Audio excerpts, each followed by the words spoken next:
Death is certain. Someday, you and I will die.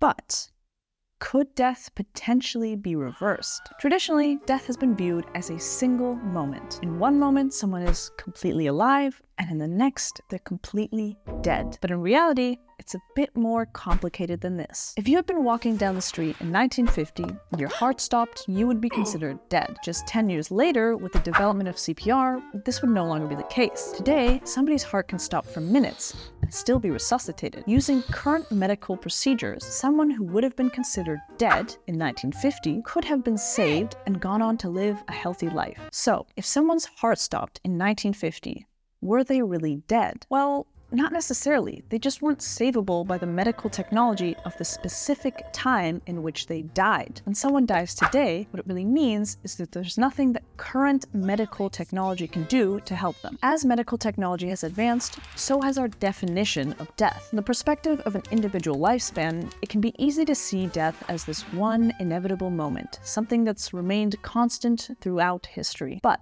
when we step back and look at the progress of medical technology over longer periods, we quickly see our assumptions about death challenged. Today, someone is considered dead when their heart has stopped for 4 to 6 minutes. This is how long the brain can go without oxygen before current technology cannot save them. But new experiments have been able to prevent brain damage after more than 10 minutes of cardiac arrest. And it's widely expected that molecular repair technology in the future will be able to push the boundaries of resuscitation well beyond 10 minutes. The current definition of death is already becoming obsolete. After legal death, there are still biological processes happening in the body. As oxygen depletes, the cells slowly start the process of self-recycling. And depending on the condition and temperature of the body, this process can be significantly slowed down and even stopped. The reality is, death is not one moment. It's a process. And if that process can be paused, then perhaps the person isn't really dead. This is the fundamental idea behind cryonics, which involves putting a person into complete biological pause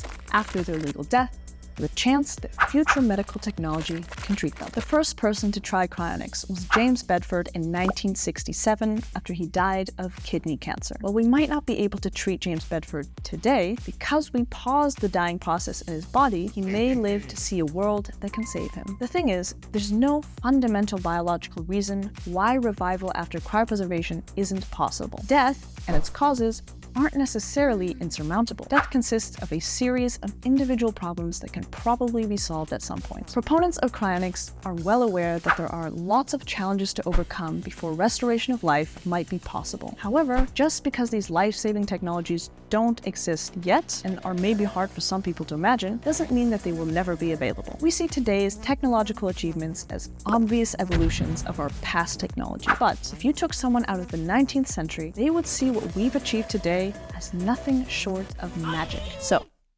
is death reversible?